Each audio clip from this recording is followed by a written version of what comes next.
to introduce Stephanie Cronin, who's Executive Director of the Middlesex 3 Coalition and is joining us as our moderator this morning. Stephanie, thank you so much, and the floor is yours. Oh, thank you, Peter, and it's a pleasure to be here. And just for those of you who don't know the Middlesex 3 Coalition, we are a public-private partnership. We represent communities and companies along Route 3 in Middlesex County, hence the name Middlesex 3. And our role is, just in a nutshell, to address some of those larger business development concerns that are difficult for one community or one company to address. So certainly transportation traffic has been a concern for our businesses. So we started a transportation management association 5 or 6 years ago to serve some suburban needs. So that's what I'm doing here. That's what my role is with transportation. So anyway, we have a great panel today, and I'm looking forward to getting into the conversation. So first, I'd like to welcome and introduce the panel, starting with Lisa Wieland, the CEO of Massport. Lisa, welcome. And I don't know if we can pin you, or if you say hello, maybe you can pop up further on the screen, on everyone's screen. Hello, thank you for having me here today. It's great to have you. And next we have Steve Povtak, the General Manager of the MBTA. Steve, thanks for coming. Happy to be here. Thanks for the invitation. Great. And next we have Jonathan Gulliver, the Highway Administrator for Mass DOT. Hey, Jonathan. Hi, Stephanie. Thank you for having me today. That's a pleasure. And rounding out the panel is Dominic Tribone, the General Manager of Lyft Bikes and Scooter. Jonathan, thanks for coming. Thank you.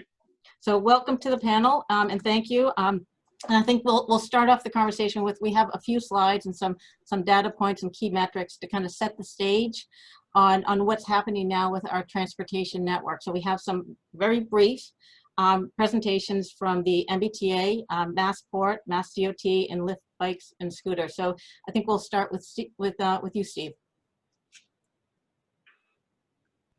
Great, and I will start with the customary fumbling with the mute button to get us started here. Again, thanks for the invitation. I'm going to run through these slides relatively quickly so we can get to the kind of back and forth and Q&A.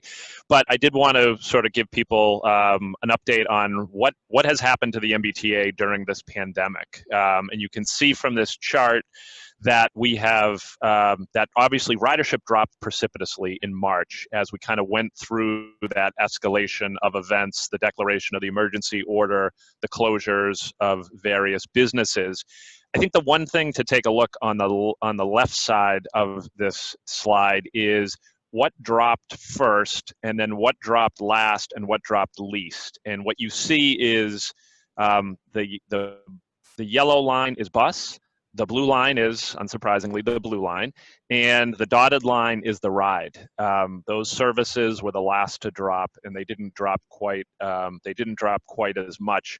What is not here until you get to the right side is commuter rail, but I can assure you, commuter rail was one of the first things to drop, and drop most precipitously. Then if you turn your attention to kind of going across, what you see here is a pretty steady recovery across the board, with the notable exception of commuter rail. But what you don't see here are major inflection points. Commuter rail did not, all the services didn't jump. You know, when the governor on March 18th declared kind of the initial phases of the reopening, you don't see a big bump, and frankly, you don't see any big bumps here, but you do see a steady increase in ridership. As you go to the right, the things that dropped last are the ones that have come back the most. So both the blue line and bus are at roughly 40% ridership, whereas the red and the orange line are at about 20%. The green line is the laggard there. It's down around 16%. Commuter rail's still down around 8% ridership. And I think, you know, we're starting to think internally, you know, how much of this is pandemic related, how much of this is, again, it's pandemic related, but how much of this is a structural change in how folks are working either from the office or working from home. The only other major changes you see here, you see a big drop in the ride there over 1 week. That's when we actually, one of our vendors had a strike. So that was when we were, we sort of had to provision less service. Other than that, not any major changes.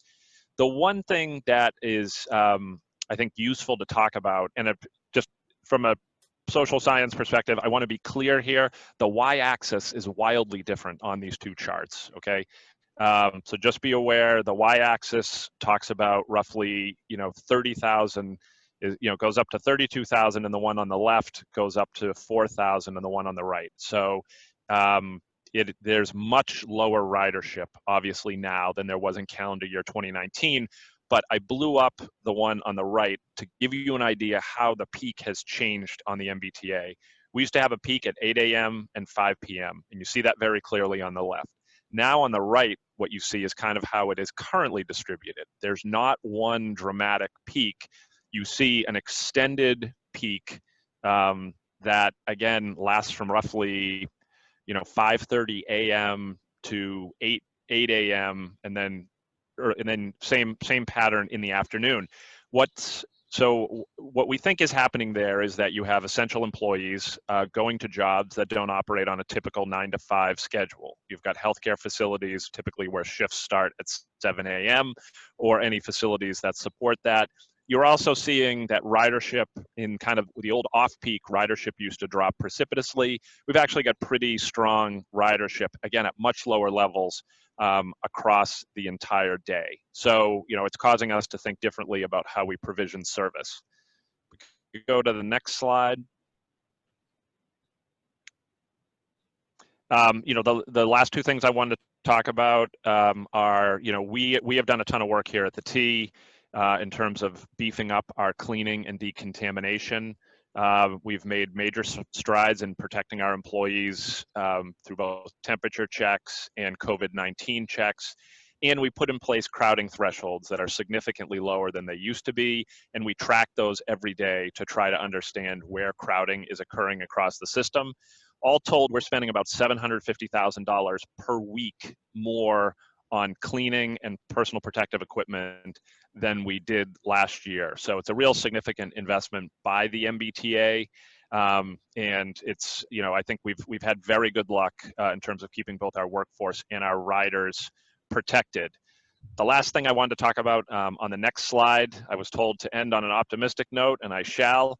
One of the things that we've been able to do is accomplish significantly more capital investment by going to full weekday closures. We had initially planned last year, the 2 closures on the C&E branch were already in the plan, and we were able to put in the closures on the D branch, the blue line, and on the red line. We were able to put those closures in place to take advantage of the fact that we had low ridership, tremendous availability of private carrier buses, and at least in the early days, and I'll let Jonathan talk about this, less traffic congestion. So for instance, busing people from airport to Bowdoin, which in normal tunnel traffic would be very difficult, we were able to accomplish quite successfully. So we've been really able to accelerate a lot of our capital investment. So for the MBTA, the story is lower ridership, different profile of ridership, a lot of work to keep the system clean, and the ability to continue our capital program and accelerate capital projects. So with that, I will hand it back to Stephanie.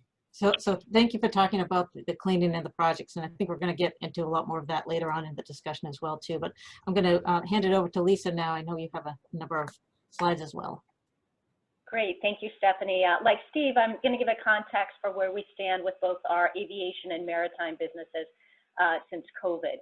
And for us, at Logan Airport, passenger activity fell off a cliff in April. If you look at the chart on the left, that black line that falls, we were down 98% in April. And so this is a dramatic change for us.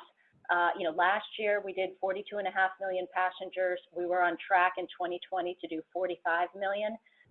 So to see passenger activity basically go to nothing was pretty dramatic.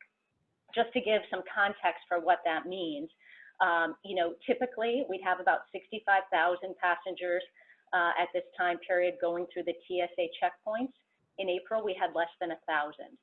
We'd have more than 1,200 flights a day. We were down to less than 200. So a pretty significant impact on our business at Logan, with similar impacts across the board also at Hanscom and at Worcester. So where are we today and where are we going? So today we have about 8,000 to 15,000 passengers outbound each day going through those TSA checkpoints. We're up to around 400 to 600 flights a day, although that's starting to plateau again, given what's happening across the country. And as you would expect, we had a similar decline in business in our ground transportation. So the charts on the right give you a flavor of activity in April, May, and June. So typically our parking garages are quite full. We have over 18,000 spots on the airport and often have to do valet and stuff and stack operations. You know, today we have, you know, roughly 1,000 people parking. In April, we had only a couple of hundred. You can also see that demand has dropped significantly for our Logan Express services, as well as Uber and Lyft that are coming to the airport. I think the thing that is important for everyone to understand here is the revenue that we generate from our parking operations. That's what we call discretionary revenue here. We have the ability to use that for a variety of things. And that money has been incredibly helpful to subsidize the investments we were making in HOV, in all of our Logan Express services, and some of the new services we were planning as well. So that's going to be a challenge for us going forward as we think about reinitiating those services once demand returns. And then in terms of what we're thinking about for the future, what does activity look like going forward? You'll see on that chart again, we've got an optimistic and a realistic scenario. We have been modeling this constantly, trying to figure out where things are headed. And right now, you know, we've set a budget around the realistic scenario. So we're anticipating about 13 million passengers this year, so pretty off from where we were. And you'll see that dotted line at the bottom shows our actual numbers, and we're tracking pretty close to that. If you go to the next slide, and we think about the Port of Boston, which is another significant transportation asset for the Commonwealth. You know, the Port of Boston is incredibly important for creating a healthy, diversified economy. It's important for the source of blue-collar jobs that it provides. And I think one of the things that we've all realized and come to understand better is the importance of supply chains in the pandemic, right? We'd go to grocery stores and there'd be empty shelves. We knew that we couldn't get toilet paper for a while. And so making sure that supply chains are efficient, and that they're open and that the movement of goods continues is critical for all of us to get the things that we need every day. And so if you look at that chart in the upper left, this is the cargo volume, the container volume flowing through Conley Container Terminal. It is New England's only full-service container terminal. It serves a variety of importers and exporters across the New England states. So the dark blue line at the top was our volume last year. We were on track to set another record.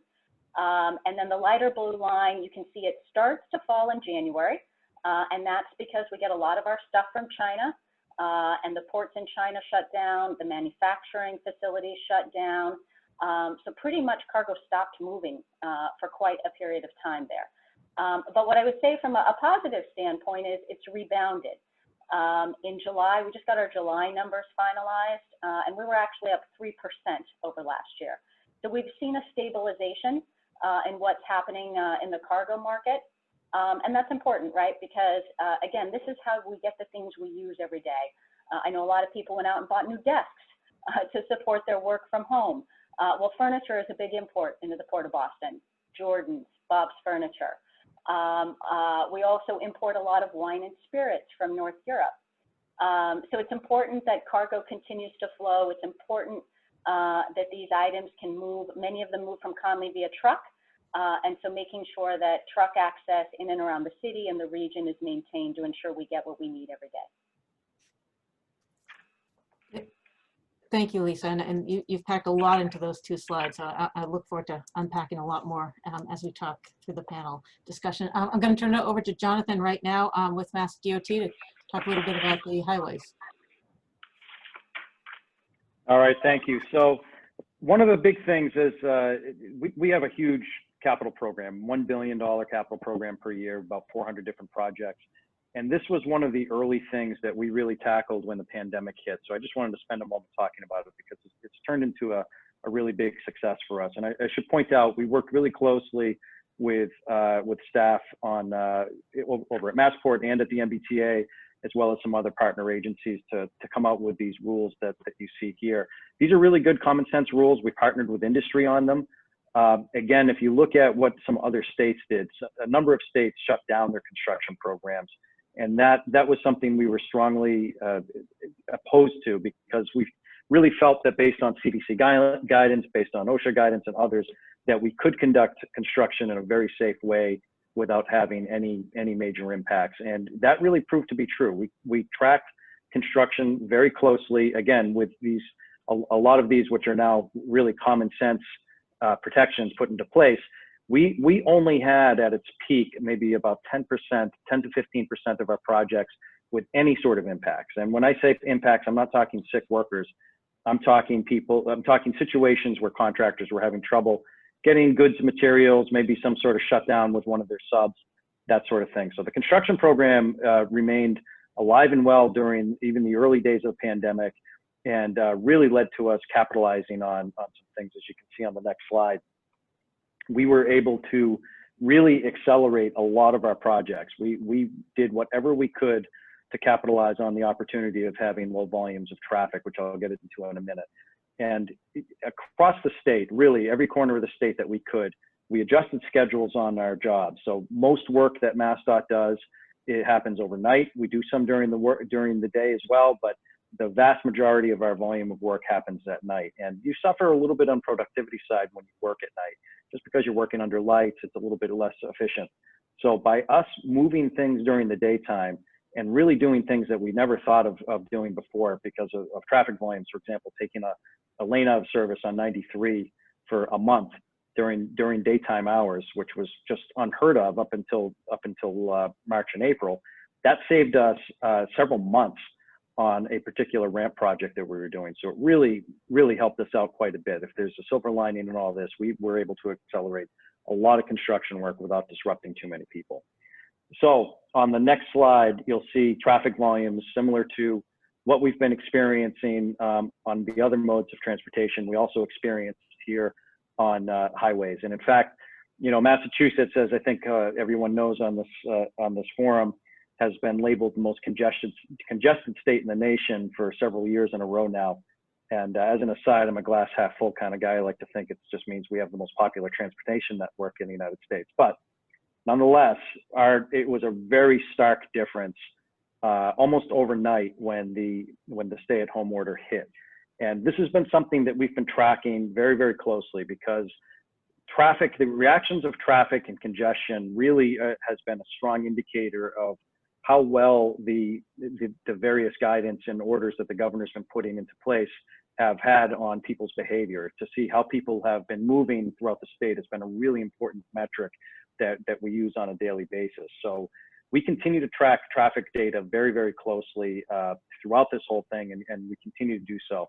We get this data, by the way, as an aside, from three primary different sources. One, we have our direct data readers that are both on the turnpike. Those are the gantries that we actually do tolling from. Plus we have some dedicated traffic counters at various locations throughout the state. But then in the last few years, we've really started buying into some data aggregation companies. So we use INREX, and we also use something called Streetlight Data, which is, again, a company that they partner with a bunch of different industries like UPS and others, put transponders in their trucks and really come up with, they have some secret sauce behind the scenes that allows them to really do the analysis, but we get presented with analysis showing us what traffic is doing. And where it is right now, it's still quite a bit lower throughout the state. It still averages on somewhere around 15 to 20%, depending on which part of the state that you're in. And you can see overall, it's about 24% lower right now. Depending on which part of the state you're in, though, the closer you get to Boston, the change is a little bit more dramatic. So we're seeing, especially on the turnpike, that traffic volumes remain much lower than they do throughout the rest of the state. In fact, it's down close to 50% still inside of Greater Boston. I think that there's a number of factors contributing to that. One, obviously, there's still a lot of people that are choosing to work from home, but also with Logan's numbers being so far down too. It can't be understated what a big difference that actually has on day-to-day traffic volumes. One other thing to note, there's a similar correlation here with vehicle miles traveled.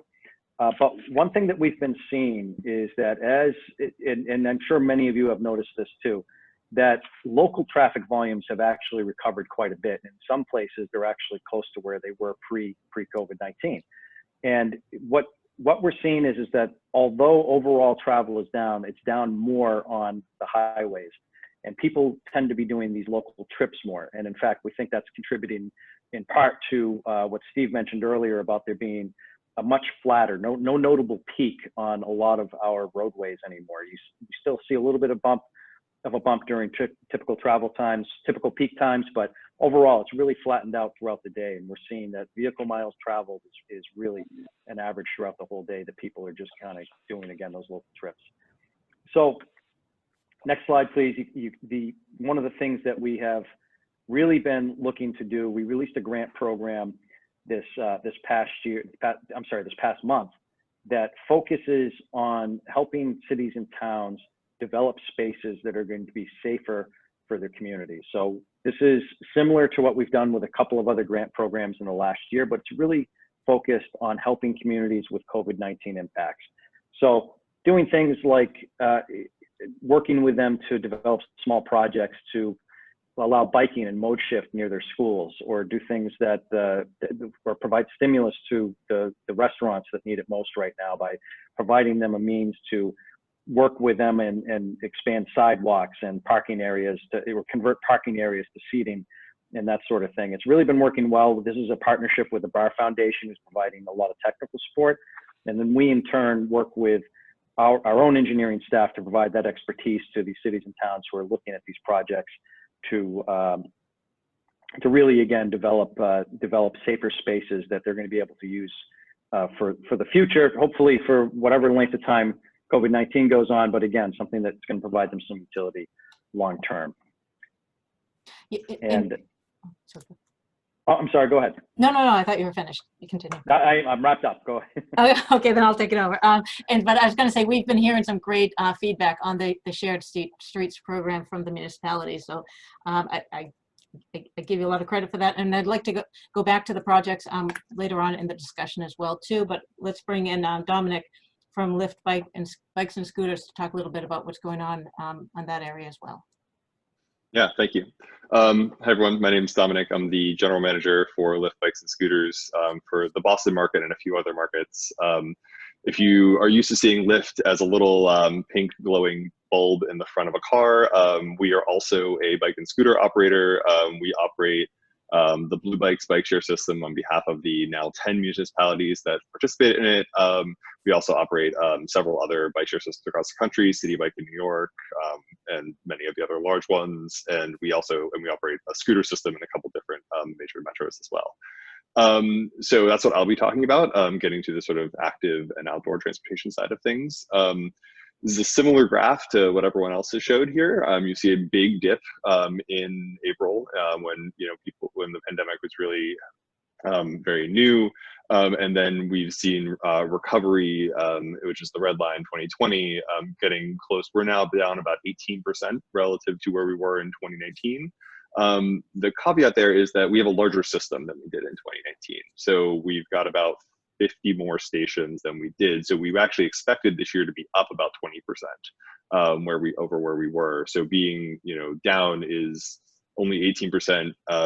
If you would add that where we expected to be, we're actually down more like 30%.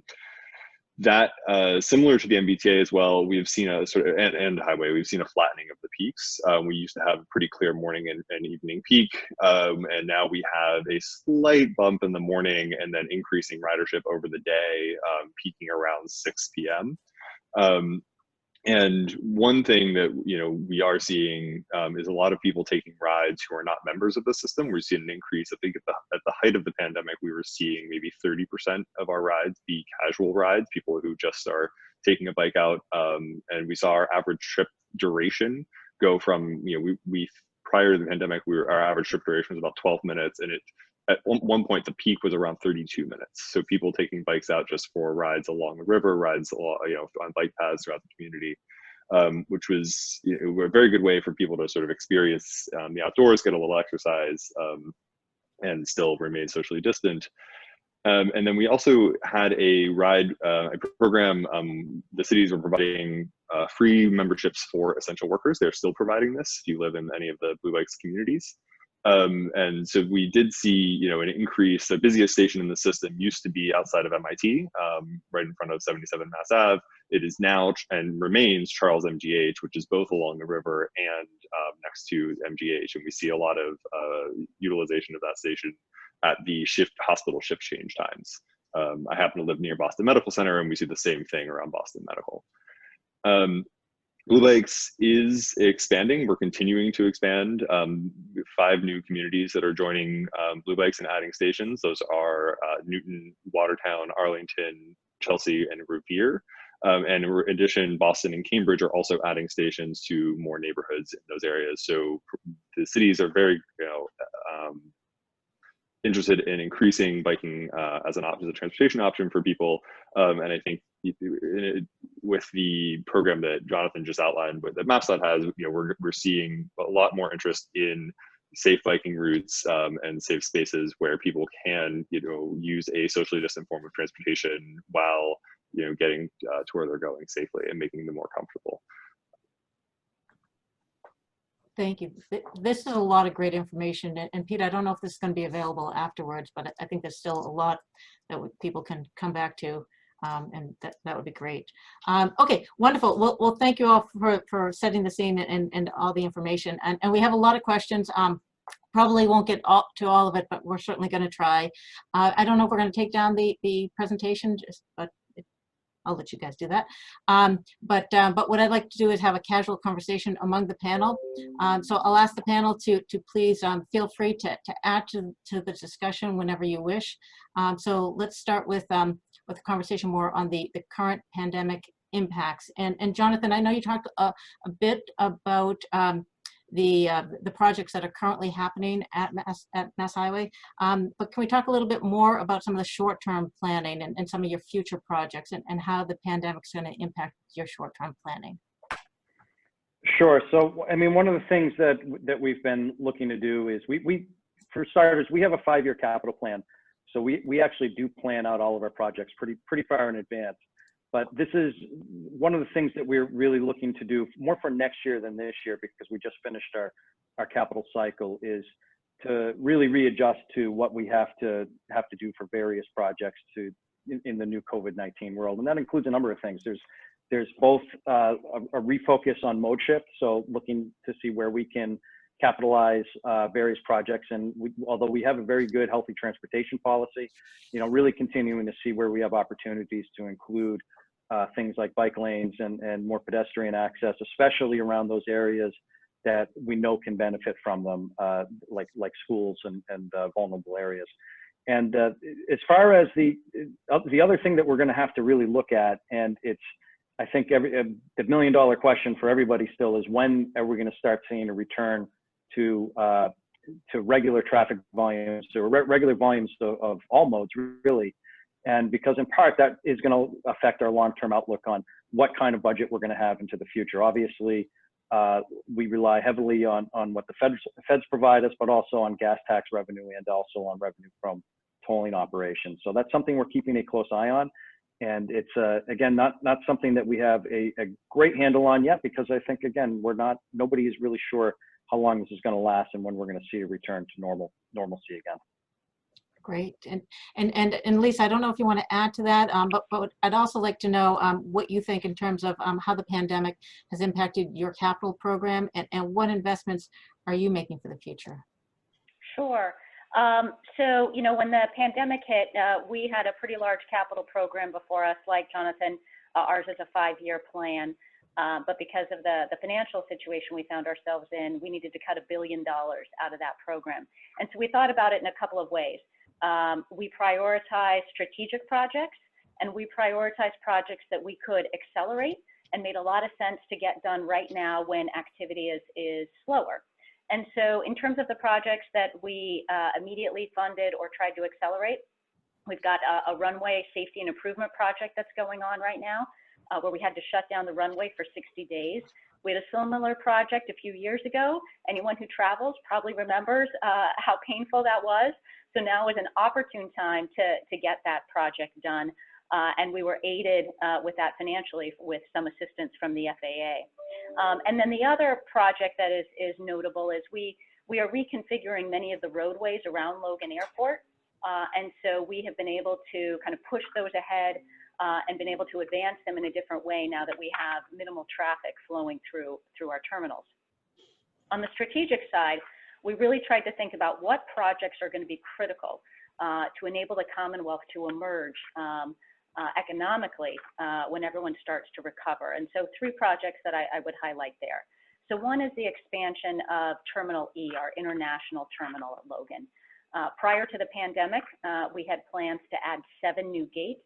That terminal was operating, it was full, lots of requests for international nonstop services. And so what we said is that project is critical for the travel-intensive industries that exist in the Commonwealth. So let's make sure we advance that. So we are building 4 new gates. We're hitting a pause on 3 of them, but we're advancing 4. And we're also making some improvements to the existing facility. The second strategic project that we moved forward was the post-security connector between terminals B and C. That had been a priority as a part of our Logan Forward initiative. And so we said this is going to be critical for airlines as we come out of this. And what happened recently, I don't know if many of you have heard about this, but there's a new partnership between JetBlue and American. JetBlue operates in Terminal C, American in Terminal B. So this post-security connection is really going to help facilitate the operations that they're planning for in the future. And then the final project that I would say we knew we had to continue, incredibly strategic, and we've been fortunate enough to have a lot of support from the Baker-Polito administration, is the expansion of Conley Terminal. So we are building a new deeper berth there. We've procured 3 new cranes. And so that was a project that we knew we had to continue to invest in. And that berth is on track to be done this year, which is a good thing because the bigger ships are already here and our ocean carriers tell us they intend to upsize the ships as soon as we're ready. So those kind of give you a flavor of the things that we've done to both advance strategic projects as well as to accelerate some that just make sense to get done now. Got a lot going on, and good luck with everything as we move forward. And Steve, I know you also have a lot of projects happening. We probably could spend the entire hour just talking about that, but if we could focus on how does the pandemic, the decrease in ridership, the economic downturn, how does that all impact your projects in your timeline? And Steve, are you there? You're on mute. Sorry about that. I am back. I lost you there for a moment. So if you don't mind repeating the question. Oh, sure. I was wondering, in terms of your projects, how does the pandemic, the decrease in ridership, economic downturn, how does that all impact your projects in the timelines of your projects? It's allowed us to, I mean, I guess initially we sort of pulled back because we wanted to be conservative and make sure that we prioritize safety and service. And then sort of once we felt like we had a grasp on safety procedures and that we had the adequate staffing, it's allowed us to accelerate. And in fact, last fiscal year, we spent $1.7 billion investing in the T, which is double what the T did 3 years ago, and it's 4 times what it did a decade ago. So it is, it's a really substantial increase. So we have been able to accelerate projects and again, take advantage of the places, you know, I talked about the Blue Line, would be very difficult to do that just from a logistical perspective. I mean, it took 74 buses at the peak, even with much lower ridership at 8% of what it used to be. We were able to keep that shut for 2 weeks and just get a lot of work done. So it's been, you know, we've tried to take advantage of the opportunity. I think in the longer run, you know, once we have a better idea where ridership is headed, may cause us to adjust our capital plan, the 5-year capital plan as we go forward. Great, thank you. And Dominic, I'd like to get you into the conversation as well too, in terms of your short-term planning. I know you talked a little bit about what's going on with Lyft bikes and scooters, but how's the planning for the short term moving forward? For us, it hasn't changed all that much. just the scale of what of a Blue Bike station is so much like smaller and easier. We can put it down in a couple of minutes. It takes us maybe it's like an hour or two total from start to finish. And they're mass produced in a way, so it's pretty flexible compared to the things that I know the other people here are talking about. And so that has actually enabled us. That the city of Boston has added several stations, and they just added permits, and they said, okay, we're going to take a parking spot here, a parking spot there, and put a station down, and we can do that in a matter of weeks once we get the go ahead to do so. So what we're expecting to see, particularly in Boston and around Kendall Square and Cambridge areas where we generally we're always low in terms of the number of docks that we had. The cities are adding space there. And it's actually made that easier because the parking demand, where they have to, the city will get permits to take parking, is a lot easier to do when you don't particularly see a lot of parking. What we are careful about is not putting things in front of restaurants. I believe the city's been careful about balancing the need for street space for outdoor dining and then their desire to put Blue Bike stations in place. But yeah, we expect to continue expanding this year. And also into next year. Great. Yeah, certainly looking at parking spaces differently now, aren't we?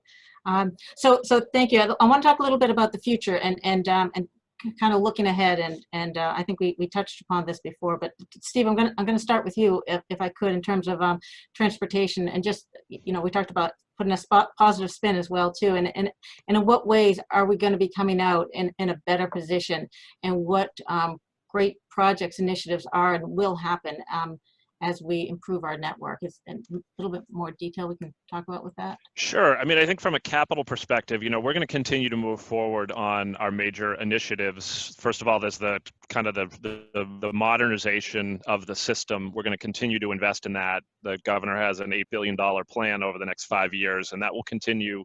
Two major projects that remain on schedule are GLX, the Green Line extension up through Somerville, which is on schedule to be completed at the end of 2021, and then the extension of South Coast Rail. I think more operationally, we have been in the process of doing a bus network redesign, and one of the things that we're doing in real time during this pandemic is thinking about where we need to add additional service. Right now, we have bus routes that are crowded, and we are trying to reconfigure the system in order to provide those places as much service as we possibly can. So it's definitely, I think, accelerated our thinking about the bus system and where the needs for additional service are most acute. And we do have the capacity to do that. We track bus passenger totals. Literally on a per bus basis, we track it every day. So we have a really good sense, and we'll be rolling out a fall schedule at the end of August that will allow us to provide additional service over the spring schedule to many of those places. Great. So that kind of leads to Lisa, in terms of when it's appropriate for people to resume travel, either for work or for leisure. What should they expect? And how are the airports and the aviation industry evolving? Yeah, so we're really excited about some of the things that have been brought about by the pandemic, despite the hardship that it's brought as well. So I think what people can expect going forward are some of the things that Steve's talked about. I mean, when you come to the airport, we've enhanced all the cleaning and the hygiene. We require people to wear masks, and we've laid out social distancing markers and reduced seating areas to allow people to spread out. So all the things that you would kind of expect to happen in the airport environment. The things that are really interesting is how we're trying to create, and how the airlines are trying to create, a contactless passenger journey. So from the time you leave your house till you get to your destination, minimizing the touch points throughout that passenger journey. So what types of things does that include? It includes the ability to be able to book a reservation for your parking spot at Logan Airport. It includes the ability to pay for your parking without having to use the pay on foot systems or interact with a cashier at the exit lanes. It includes, ticketless options with the airlines, as well as facial recognition technology that would serve as your boarding pass, as opposed to a paper kind of ticket. We are also expanding some of what we call the at your gate mobile food ordering. So you can go right to your gate, order whatever you want from a food perspective and have it delivered to you. And many of the concessions at the airport are already using contactless payment platforms. So a lot of things that are in place. We're also doing some pilots at the airport around using voice commands to be able to activate information. So we have these very large digital touch screens that normally you would go up and you would touch a map to figure out where you want to go or what food options are nearby. Now we are piloting a voice activation system, so you can say, Alexa, where's my gate? Alexa, I'd like coffee. What coffee stands are available? And you would have Alexa tell you off the digital screen and represent it to you visually, but you would never have to touch anything.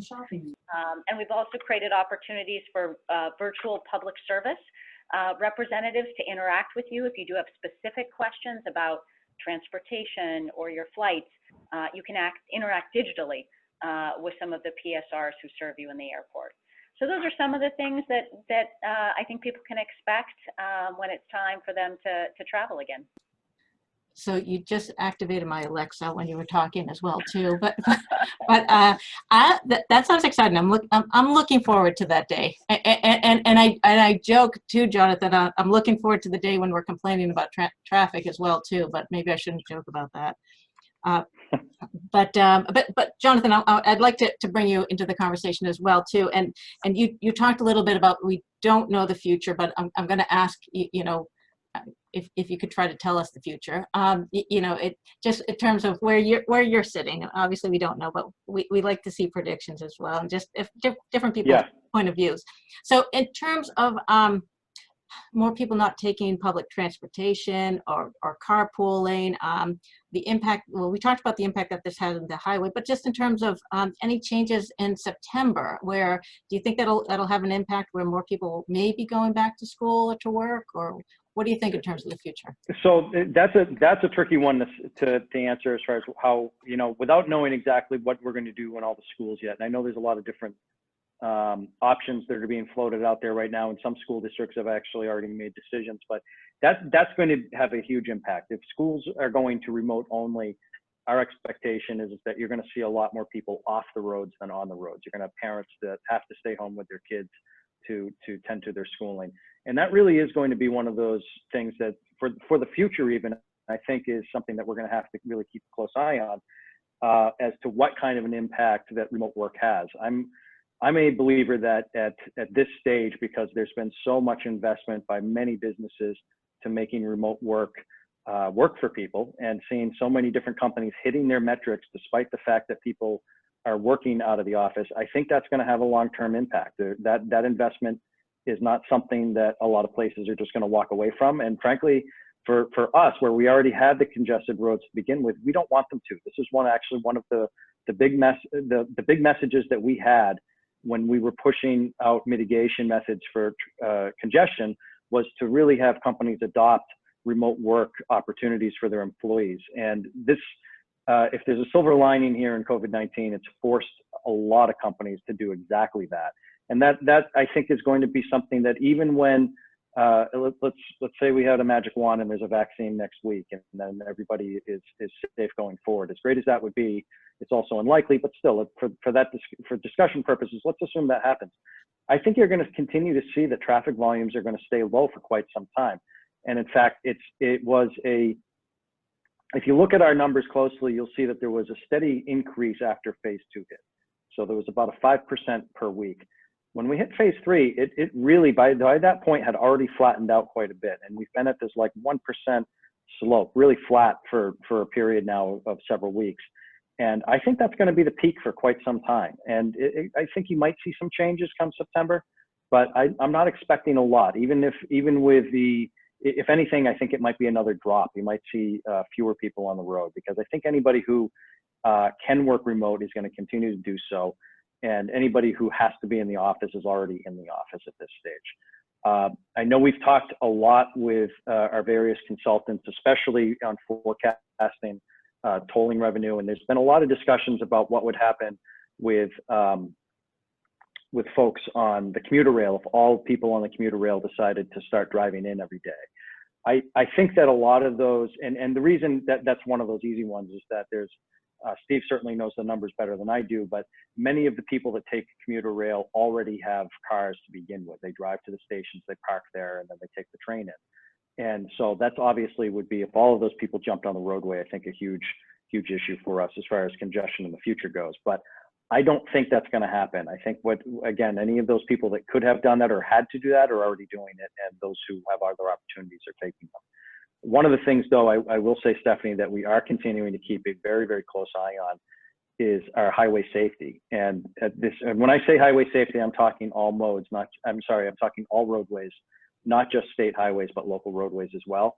This has been an area that has been a really negative trend over the last few months, is that we've seen effectively our fatality rate double in Massachusetts. Massachusetts, for having all the congestion that we had, for various reasons, we also had the lowest fatality rate in the United States. And that is no longer the case. The rate has gone up, and it went up as soon as volumes dropped and people were allowed to build up more speed on the roadways. And that's a trend that we're really trying to reverse, and we're working really closely with both law enforcement and others to really try to put a dent in that number. Well, that's good information. Thank you for that. And it is interesting in terms of all the flattening of the peaks that you guys are all talking about as well too. And I think this Zoom meeting is a good example of how people are able to do more efficiently as well too. And a lot of that will continue. I have two more questions, Pete, but I do want to give a call out to Q&A questions and see if anyone wants to start thinking about questions as well too. But two more questions I'd like to throw out there as well too. And Dominic, I'd like to throw this one out to you.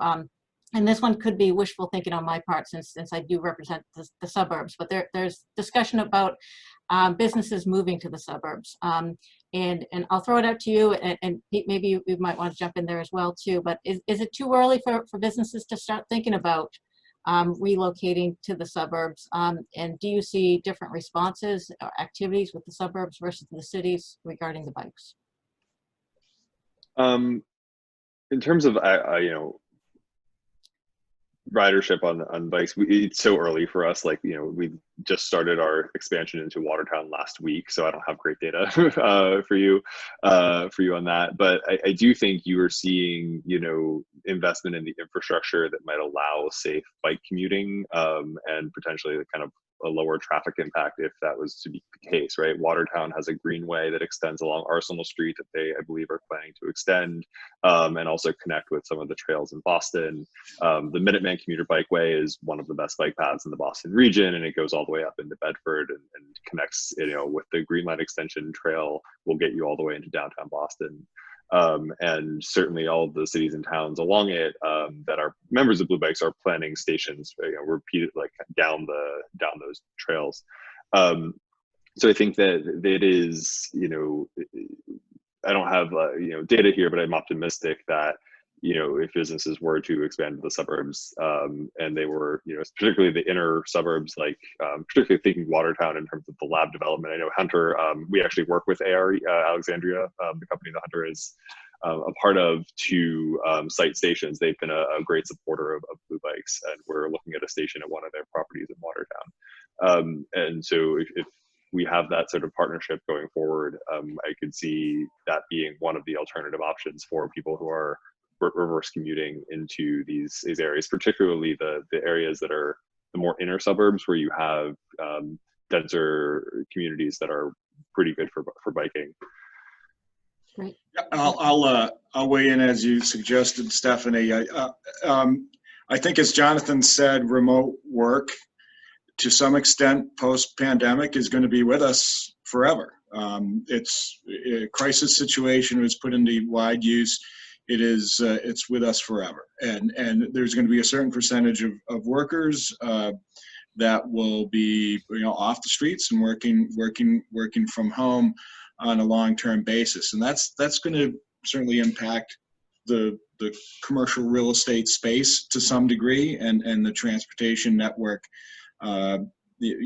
will feel that impact as well, perhaps in a positive way, and easing some of the congestion that we had pre-pandemic. we held at MassEcon held a forum about 5 weeks ago, which really featured a lot of input from commercial brokers and owners and operators. And I think sort of the shared tenet was that there was going to be a change. All of the great assets that the inner core, the urban core, Cambridge, Boston have are still there, will be there, are still great reasons to be there. All the different innovative industries that here, the bump factor that was important pre-pandemic is going to be important post-pandemic. But there is a sense in the commercial real estate community that there is likely to be some pullback from some companies in terms of where they put their assets, and it's not going to be an abandonment of all of those great traits that you find in Boston and Cambridge, but there's going to be something of hedging bets to some extent, and looking for opportunities in the suburbs and beyond in terms of locating workspaces. But so there is going to be some long-term impact, and it's going to be very interesting to see in the years ahead. Thank you. I think we're going to go into Q&A now. The one, I guess, two final points I want to make is one is thank you to the panel. This is a lot of information to go through as well, to unpack, and there's just a lot here. So I do appreciate all the information that you're putting out.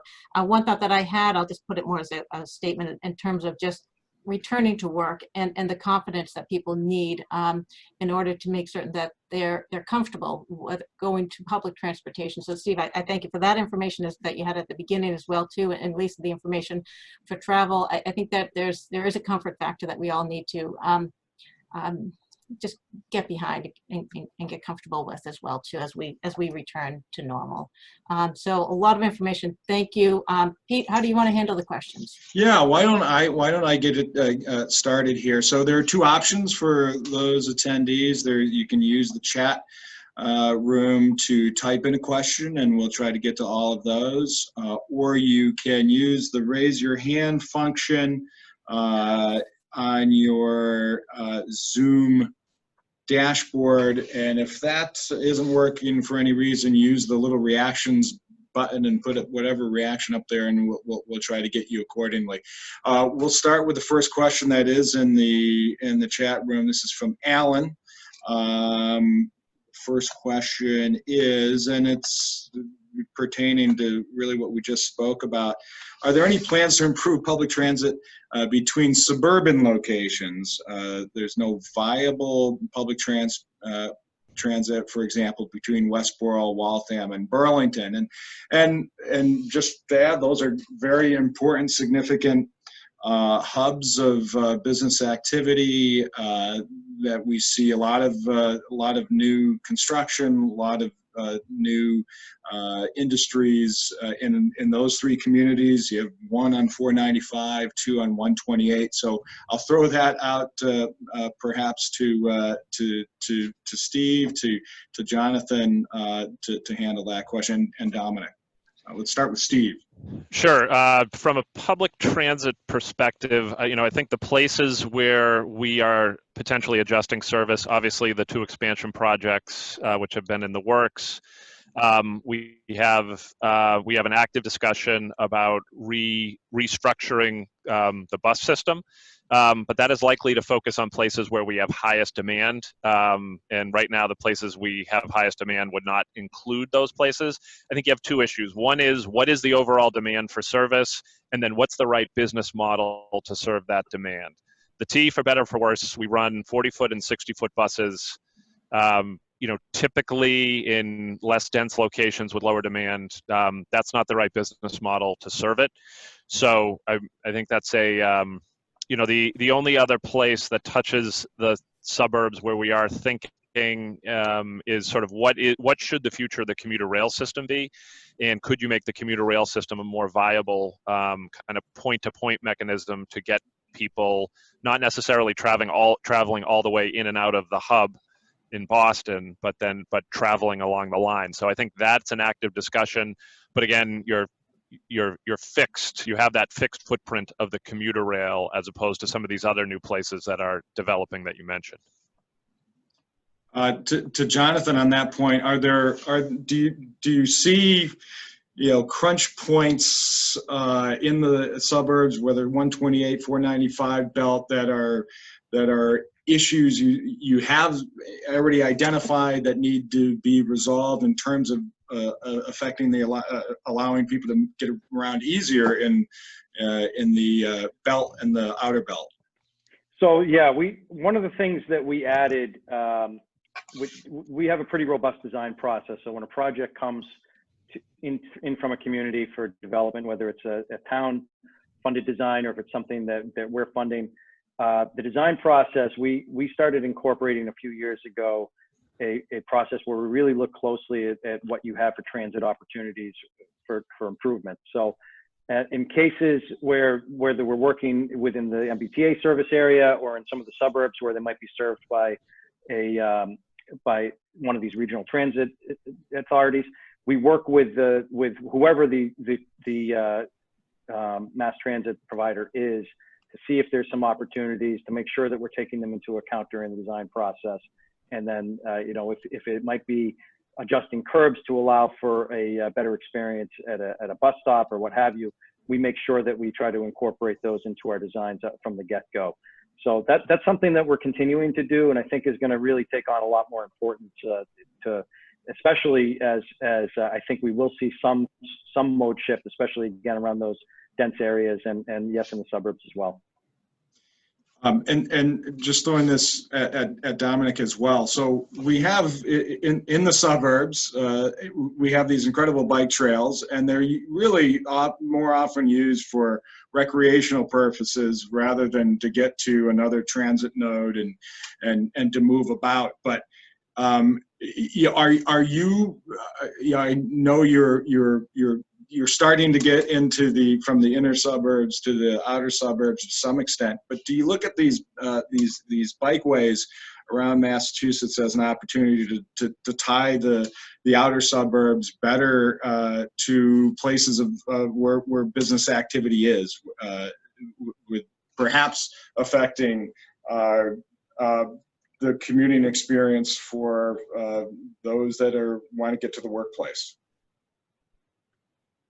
I think at the moment so Blue Bikes is operated by Lyft, but it is actually owned and directed by the communities where the bikes are. So in a way, that is a question for those communities as to what they want to invest in bike share.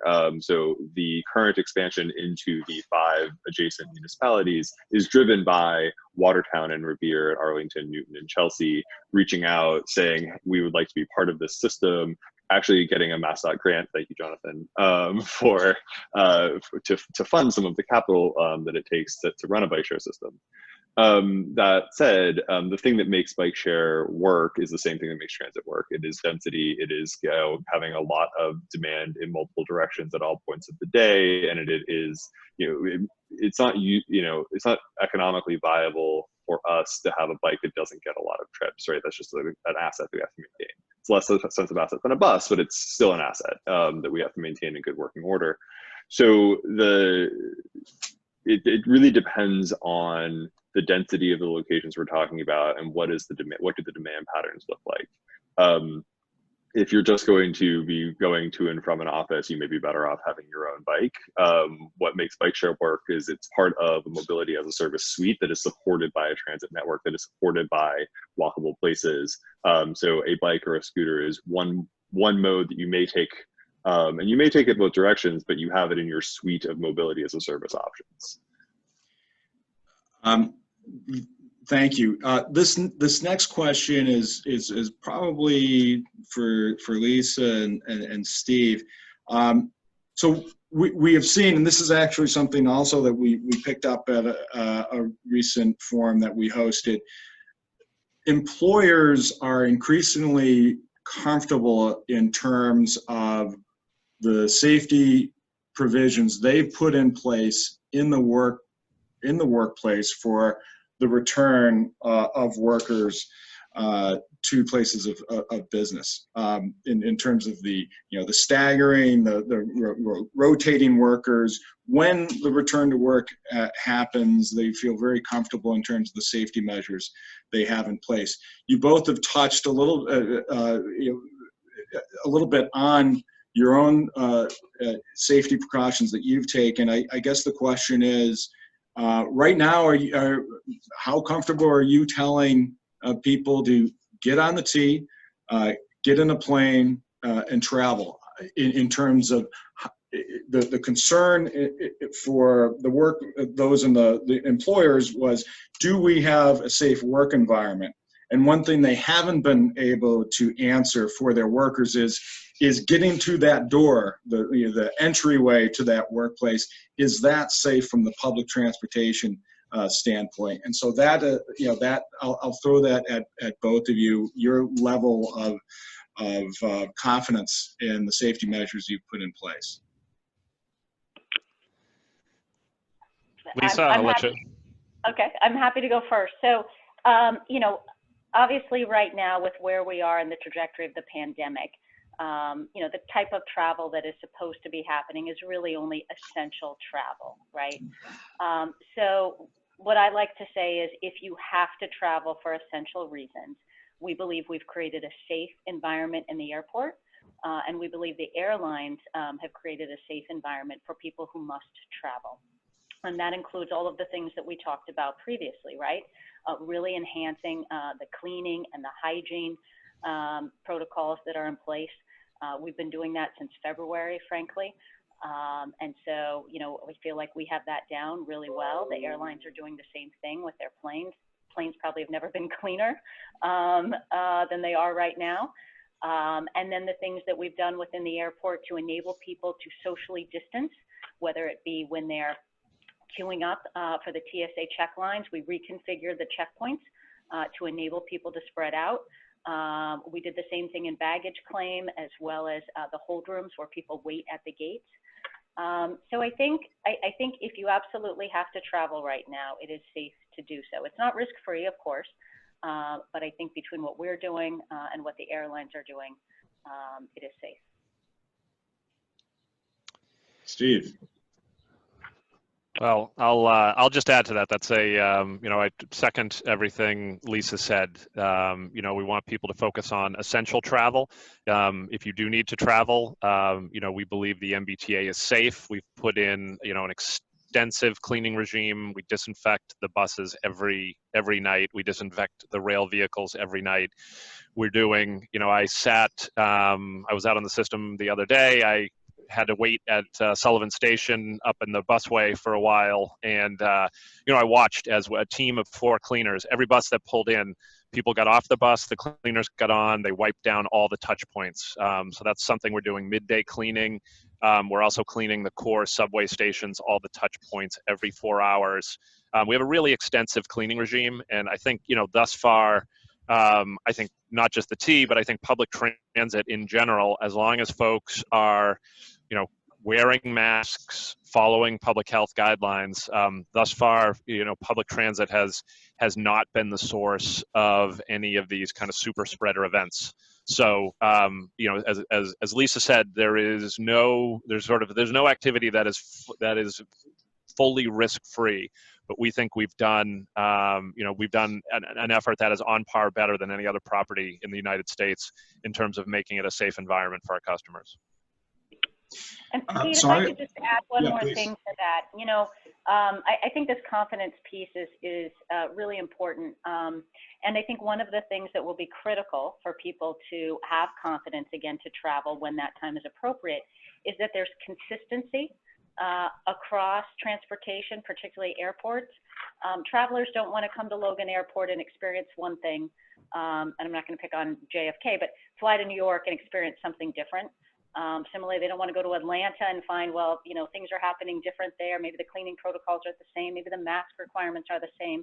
So I think we feel strongly, as do many of our peer airports, that there needs to be some sort of consistency across the system if people are actually going to feel comfortable and have confidence in travel overall at some point in the near future. Yeah, I think that's a absolutely great point.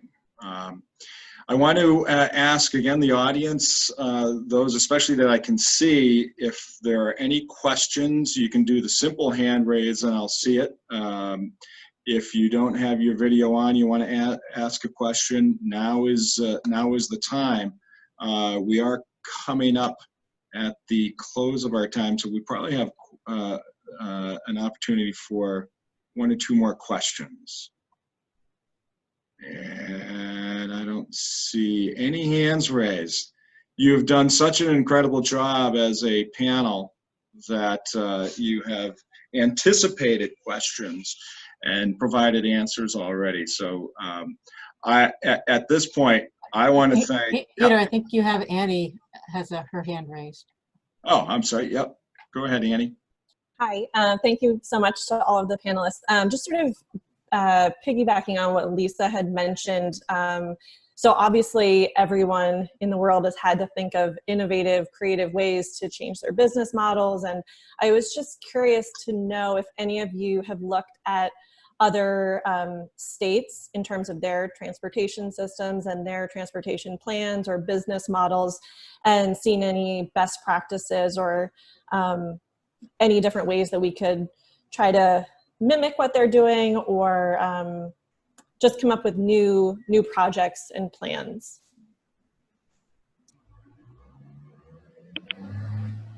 I can answer that one quickly around one thing that we're doing right now. So there are some international airports that are trying to rethink queuing in airports. If you think about it, every place you go in an airport requires you to stand in a line, and that creates crowding. And so we've seen some things that other airports are doing to try to reimagine queuing in the airport environment. So we recently issued an RFI to try and tap into the Boston tech community to help us think about how do we do that at Logan Airport, right? There are a lot of smart companies out there that might have a really interesting technology that they're thinking about for another environment. Could we use that here at the airport to reimagine how people queue up, or maybe don't queue up anymore? So that's one thing where we've kind of looked at some of airports, not just domestically, but internationally, to see what they're doing. We do that all the time, and we'll consistently do that as things evolve in the pandemic. And I can add to that, also answering a question that I see in the chat about Blue Bike, which is, are there any plans for Blue Bikes to move to e-bikes? So Lyft does operate e-bikes in many of the other cities that we, where we run the service, including New York, DC, Chicago, San Francisco, and soon to be Portland and Minneapolis. So we do have experience with that, and so we don't have any firm plans, but we have experience with that, and we'll work with the cities on that. So we do know that e-bikes make biking more accessible, particularly as you go longer distances and have to traverse hills and such. And just to chime in on this, I'd say the two areas where we've looked at other systems and tried to learn from them were, one, kind of on how to deal with crowding and messaging and capacity restrictions. And I think it's been very helpful, to understand what other systems are doing and not doing. And we've largely been, what we're doing is largely consistent with them. I'd say we're a little bit ahead of most systems in terms of our ability to provide real-time data on particular bus routes, which I think has been very valuable for our customers. In terms of also looking at other communities, and this infringes a little bit on Jonathan's world too, is,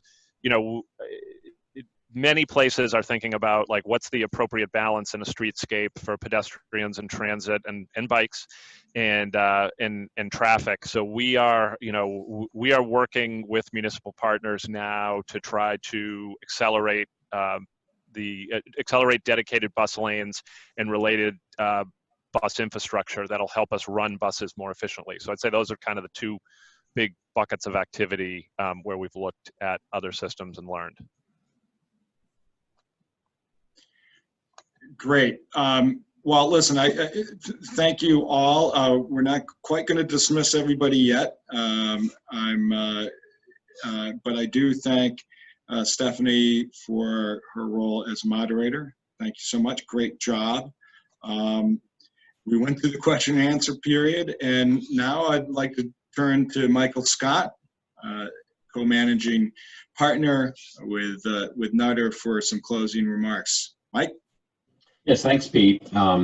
First, I want to thank everyone, especially the panelists, for your participation today. And thank you, Pete and Annie, for organizing this event. It's an interesting discussion. I really enjoy listening to the panel and hearing all of your insights on this important topic. We all recognize that transportation is a critical driver for the economy and moving our lives forward. It touches on every aspect of our personal and professional lives, and as we know, how we conduct our business. I thought each of the speakers had some unique perspectives on how we're dealing with the present environment as well as the future. So I want to thank everybody for that. And Nutter has been pleased to be able to sponsor this discussion today. And I want to thank again the panelists and for everyone who had participated. So thank you very much. And for that, Pete, I'll hand it back to you. Great. And I echo all those remarks. I honestly, as someone who is use every aspect of the transportation network, actually just being part of this conversation and listening to I personally have a great deal more confidence in the weeks ahead and months ahead as we move from pandemic to post-pandemic period, and really thank each of your organizations for what you've done during this pandemic to address concerns not only of users, but actually improve the network that we have, and we've seen that in terms of the ongoing activity that you've been participating in. So thank you very much. We do appreciate our sponsors, of course, VHB and Nutter. Thank you so much. And just in terms of some upcoming events that MassEcon has, we have our summer reception at Everywhere coming up on August 20th. This is a members only event, and we're pleased to have Bob Coughlin participating as our featured speaker from MassBio. And something that's always a signature event for us, this is our 17th annual Team Massachusetts Economic Impact Awards. We are pivoting like so many other organizations with these awards. Traditionally, we've honored those companies that have made expansion decisions in Massachusetts, that have added to headcount. This year, what we're looking at are Massachusetts corporate heroes in 2020. Those companies that have responded truly in remarkable ways to the pandemic crisis, and have in some cases pivoted in terms of products, or just really done extraordinary things to help their communities through this pandemic. So we look forward to honoring those corporate heroes on November 24th with a virtual event. So again, Stephanie, Steve, Jonathan, Lisa, Dominic, we really appreciate your time with us today. Thank you, Don. Thank you, Mike. Everybody have a great day and a wonderful weekend ahead of us. Thank you so much for your participation today. Thanks for having us. All right. Thank you for having us. And Thank you, for everyone. organizing. It's a great panel. Thank you. Yeah. Thank you.